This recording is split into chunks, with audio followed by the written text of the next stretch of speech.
Wiper leader Kalonzo Musyoka has called for President William Ruto to resign over the recent wave of abduction that has also affected key political figures such as Public Service CS Justin Muturi, whose son was abducted and later released. Muturi released a statement on Tuesday detailing the events of how his son was abducted by National Intelligence Service operatives and later released after he pleaded with President Ruto to intervene. According to Kalonzo, such actions by the Ruto regime ought to be investigated by the International Criminal Court (ICC).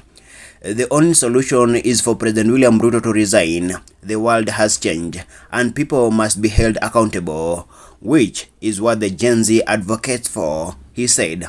Kalonzo wondered if Muturi, who sits at the National Security Council, would go through all the trouble in finding his son. Then how would a common mwananchi with no connections to the political elite receive assistance? Muturi said he has been waiting for answers for 6 months on what happened to his son. What should be worrying to Kenyans is that he sits on the National Security Council, and this should be a matter of great concern to all of us. If the idea of telling Muturi to write a report at the DCI is to silence him, they picked the wrong man, Kalonzo said. We have since established that the head of this abduction squad is located in Ruaraka. President Ruto and his allies' dictatorship must be considered an ICC state case.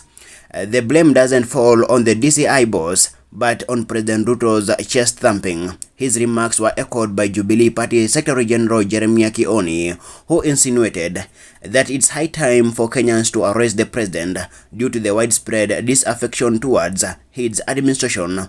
It is time we go and arrest President Ruto because Kenyans have been left alone.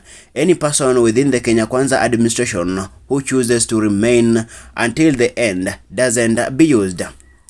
Come and join us to help remove President Ruto. Kenyans have resolved that this government is not going to intimidate us and that it is time to act now, he pointed out. The Kenya Kwanza administration has been on the receiving end of constant criticism over the recent abduction, with critics claiming that Nairobi has become the abduction capital of the world.